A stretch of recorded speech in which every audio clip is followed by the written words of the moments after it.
His Excellency, Mr. Antonio Guterres, Secretary General of the United Nations, Her Excellency, Madame Annalena Baerbock, President of the United Nations General Assembly,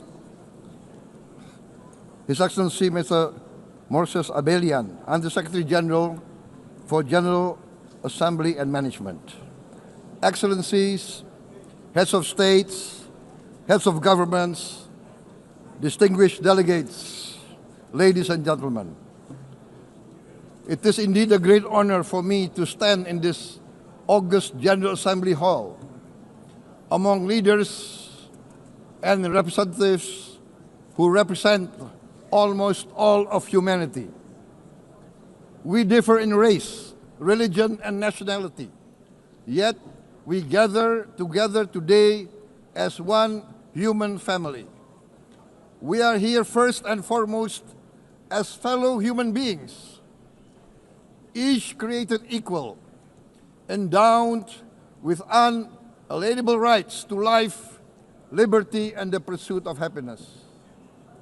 The words of the United Nations Declaration of Independence have inspired democratic movements across continents, including the French Revolution, the Russian Revolution, the Mexican Revolution, the Chinese Revolution, and Indonesia's own struggle and journey to freedom.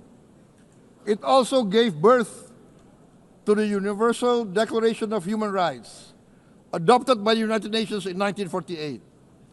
All men are created equal was the creed that opened the way to unprecedented global prosperity and dignity.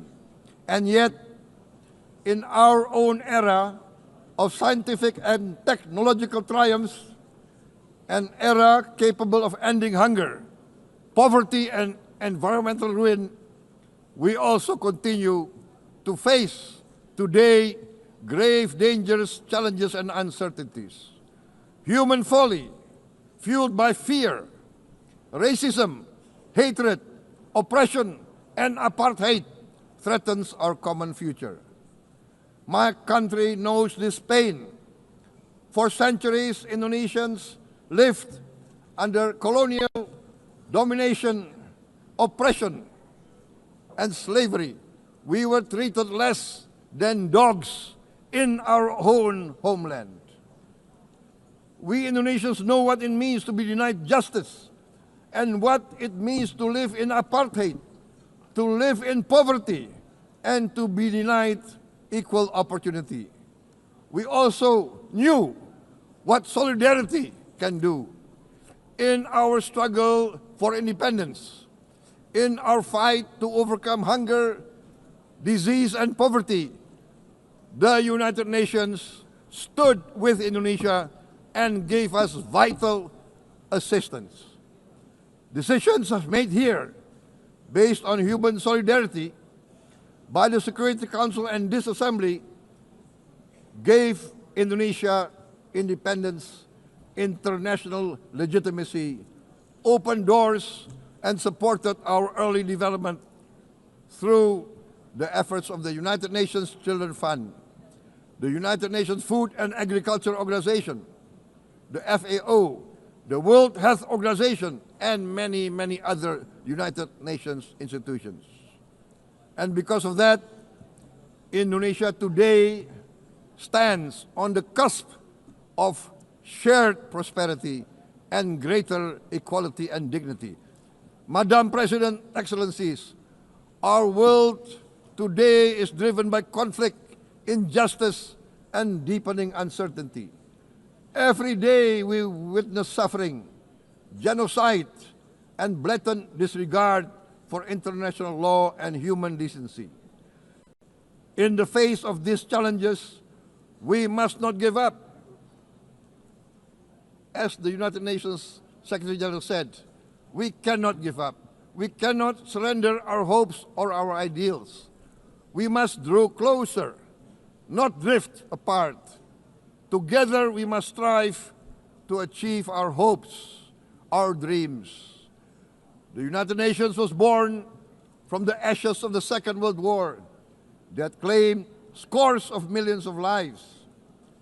It was created to secure peace, security, justice, and freedom for all. We remain committed to internationalism, to multilateralism, and to every effort that strengthens this great institution. Today, Indonesia is nearer than ever before to meeting the sustainable development goals of ending extreme poverty and hunger. Because years ago, this very chamber chose to listen and uphold social and economic justice. We will never forget. And today, we must never be silent while Palestinians are denied that same justice and legitimacy in this very hall. Excellencies, Thucydides warned, the strong do what they can, the weak suffer what they must.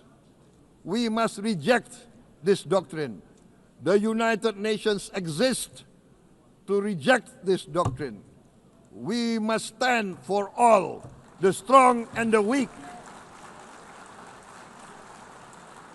Might cannot be right. Right must be right. Indonesia today is one of the largest contributors to United Peacekeeping Forces. We believe in the United Nations. We will continue to serve where peace needs guardians, not with just words, but with boots on the ground. If and when the United Nations Security Council and this great assembly decide Indonesia is prepared to deploy 20,000 or even more of our sons and daughters to help secure peace in Gaza or elsewhere, in Ukraine, in Sudan, in Libya, everywhere when the peace needs to be enforced, peace needs to be guarded, we are ready. We will take our share of the burden, not only with our sons and daughters, we are also willing to contribute financially to support the great mission to achieve peace by the United Nations. Madam President, Excellencies, I propose to this Assembly a message of hope and optimism, grounded in action and execution. Today, we heard the speech of Madam President, the President of the United Nations General Assembly. Yes, it is true what she said. Without the International Civil Aviation Organization, will we be here today? Will we sit in this great hall? Without the United Nations, we cannot be safe. No country can feel secure. We need the United Nations, and Indonesia will continue to support the United Nations. Even though we still struggle, but we know the world needs a strong United Nations. The world's population is growing. Our planet is under strain. Food, energy, and water insecurity haunt many nations. We choose to answer these challenges directly at home and to help abroad wherever we can. This year, Indonesia recorded the highest rice production and grain reserves in our history. We are now self-sufficient in rice, and we are starting now to export rice to other nations in need, including providing rice for Palestine. We are building resilient food supply chains, strengthening farmer productivity, investing in climate-smart agriculture to ensure food security for our children and for the children of the world. We are confident in a few years' time, Indonesia will be the granary of the world. As the world's largest island state, we testify before you that we are already experiencing the direct consequences of climate change, particularly the threat of rising sea levels. The sea level on the north coast of our capital city is increasing by 5 centimeters every year. Can you imagine in 10 years? Can you imagine in 20 years? For this, we are forced to build a giant seawall, 480 kilometers in length. It will take us maybe 20 years, but we have no choice. We have to start now. Therefore, we choose to confront climate change not by slogans, but by immediate steps. We are committed to meeting our 2015 Paris Agreement obligations. We aim to achieve net zero emission by 2060, and we are very confident we can achieve net zero emission much earlier. We aim to reforest more than 12 million hectares of degraded forest, to reduce forest degradation, to empower local communities with quality green jobs for the future. Indonesia is shifting decisively from fossil fuel-based development towards renewable-based development. From next year, most of our additional power generation capacity will come from renewables. Our goal is clear: to lift all of our citizens out of poverty and make Indonesia a hub for solutions to food, energy, and water security. Madam President, Excellencies, we live in a time when hatred and violence can seem to be the loudest voices. But beneath this loud noise lies a quieter truth, that every person longs to be safe, to be respected, to be loved, and to leave a better world to their children. Our children are watching. They are learning leadership not from textbook, but from our choices. Today, still, a catastrophic situation in Gaza is unfolding before our eyes. At this very moment, the innocent are crying for help, are crying to be saved. Who will save them? Who will save the innocent? Who will save the old and women? Millions are facing danger at this very moment. As we sit here, they are facing trauma. They are facing irreparable damage to their bodies. They are dying of starvation. Can we remain silent? Will there be no answer to their screams? Will we teach them that the human family can rise to the challenge? Madam President, we must act now. Many speakers said that. We must stand for a multilateral order where peace, prosperity, and progress are not the privilege of a few, but the right of all.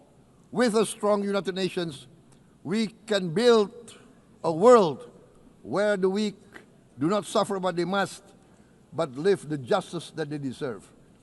Let us continue humanity's great journey of ideals, the selfless aspirations that created the United Nations. Let us use science to uplift, not use science to destroy. Let rising nations help others to lift themselves.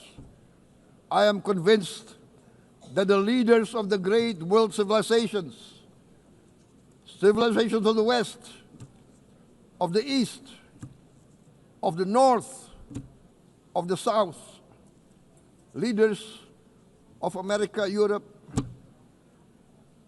of India, China, the Islamic world, the whole world, I am convinced they will rise to their role demanded by history. We are all hopeful that the leaders of the world will show great statesmanship, great wisdom, restraint, humility, overcome hate, overcome suspicion.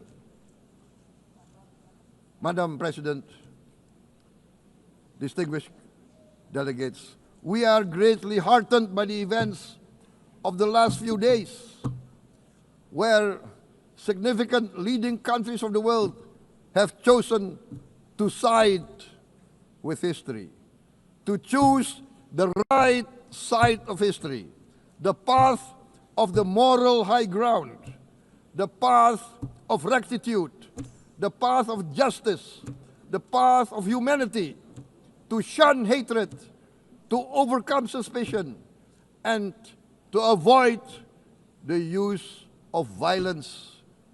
The use of violence will beget violence. No one country can bully the whole community of the human family.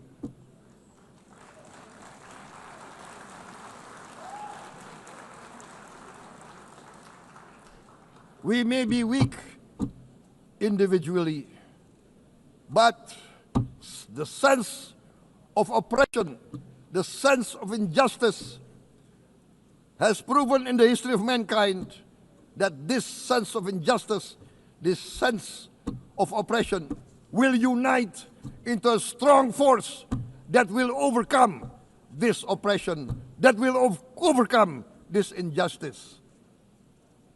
To close, I would like to reiterate again Indonesia's complete support for the two-state solution in Palestine.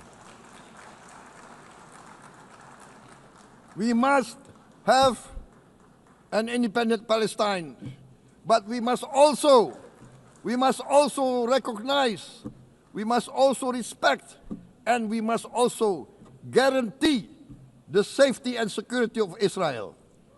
Only then we can have real peace, and no longer hate and no longer suspicion. The only solution is this two-state solution. Two descendants of Abraham must live in reconciliation, peace, and harmony. Arabs, Jews, Muslims, Christians, Hindus, Buddhists, all religions, we must live as one human family. Indonesia is committed to being part of making this vision a reality. Is this a dream? Maybe, but this is the beautiful dream that we must work together towards. Let us work towards this noble goal. Let us continue humanity's journey of hope, a journey started by our forefathers, a journey that we must complete. Thank you. Wassalamualaikum warahmatullahi wabarakatuh.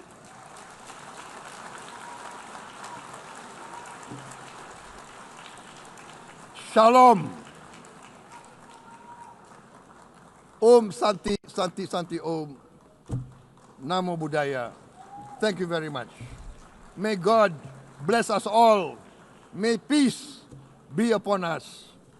Thank you very much. Thank you.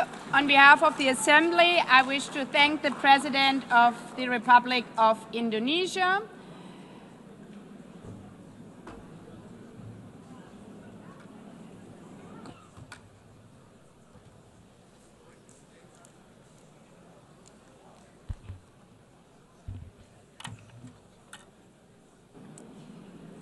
The Assembly will hear an address by His Excellency Recep Tayyip Erdogan, President of the Republic of Turkey. I request protocol to escort His Excellency and invite him to address the Assembly.